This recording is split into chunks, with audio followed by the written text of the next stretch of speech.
If you've somehow found your way here, it's likely that you're looking to cackle at Kody Brown. His ego, his hair, and the creepy way his vein bulges out of his red forehead when no one is listening to him.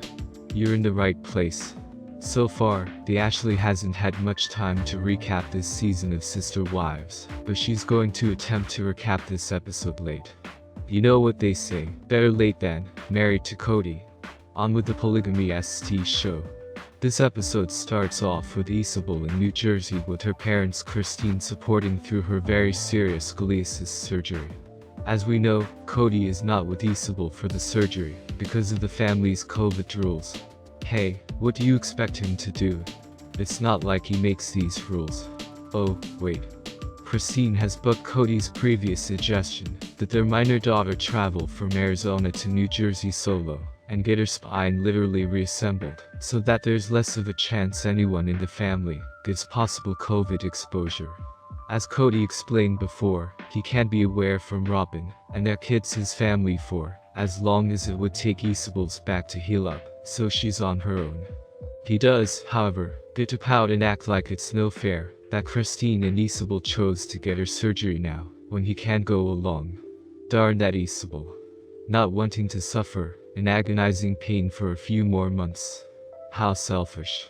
Luckily, Christine has a brain and is accompanying Isabel to her surgery. And as an additional kicker to Kody's rules, Christine has brought her other daughters Truly and Gwendolyn with her. Kody's vein must be bulging underneath his top. Raymond bangs something fierce, y'all. They're staying at Christine's sister's house in New Jersey, and Christine says she's trying to make the pre-surgery atmosphere as positive as possible. She tells us this literally, before they show a clip of Christine telling her surgery-bound daughter, "Okay, this is Isabel's last meal." Christine introduces us to Wendy, who's her sister, and was smart enough not to buy the whole love should be multiplied not divided crap. Christine makes a point to tell us that Wendy and her husband are monogamous and want nothing to do with sister wives stuff. Christine tells us that Isabel is really sad that Kody chose not to come with her to get the surgery. Christine goes on to explain that Isabel isn't the only one disappointed by Kody. Christine says that she and Kody are in a tough spot in terms of their relationship. She says that, despite the fact that she traveled across the country to get her daughter's back ripped open, it's kind of nice to get away from Kody, his band of miserable wives, and Robin, and their problems. Kody pops on camera next to defend his decision to abandon his daughter in her one time of need.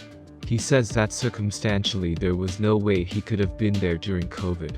Isabel receives flowers and the editors are totally setting it up to make us think that Kody, stricken with guilt and grief over not being able to be there for Isabel, has tried to send a bouquet of apology to make amends. But then you remember it's Kody, and he doesn't think about anyone but himself, and if he were going to send someone flowers, it would totally be Robin. All they're from Grandma and Grandpa, Isabel says of the flowers.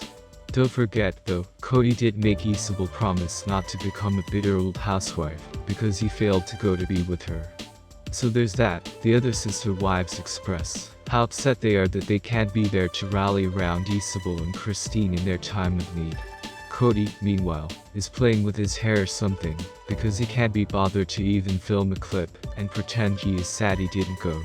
The morning of the surgery, Isabel heads to the hospital wearing Kody's hoodie. She's wearing it because she wants to feel close to him, even though he's not here.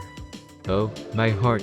This seriously makes me want to just go grab a curly blonde wig and leave it out in the rain for a week to get the right sea-hack texture, paint a forehead vein on my face, and be a Kody stand-in for Isabel. On an emotional level, it's ripping her apart, Christine says of Isabel.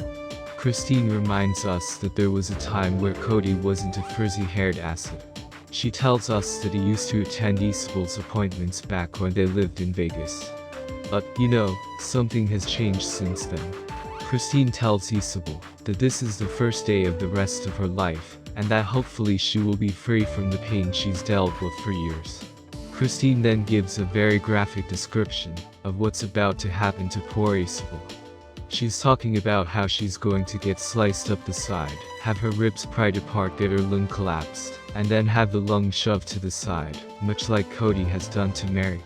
Then Isabel will have her spine pulled tight and straightened via fibers, which, on the diagram, look very much like strands of Kody's hair.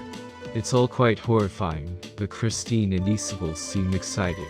Christine talks about how hard it was to see Isabel being wheeled off to surgery.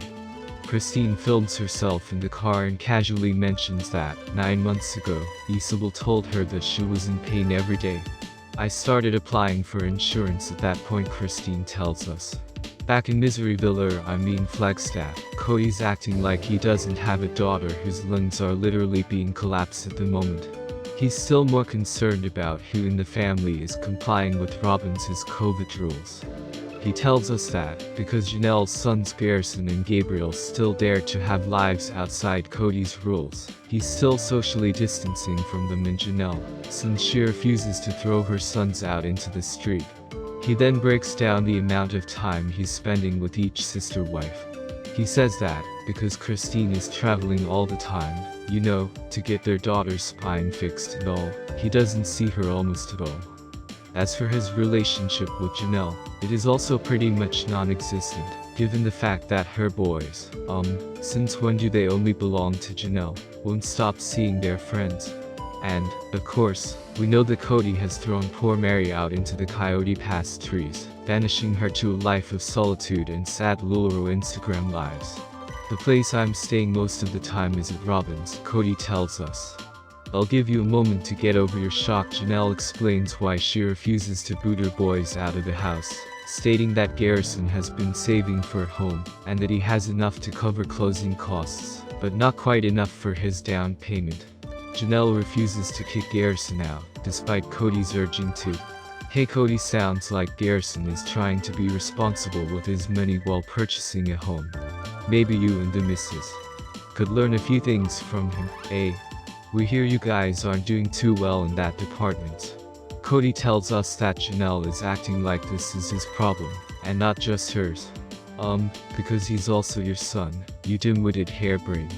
Kody basically informs Janelle that if she ever hopes to have him come into her house and give her the occasional handshake, she'll need to remove the petri dish that is Garrison from her home.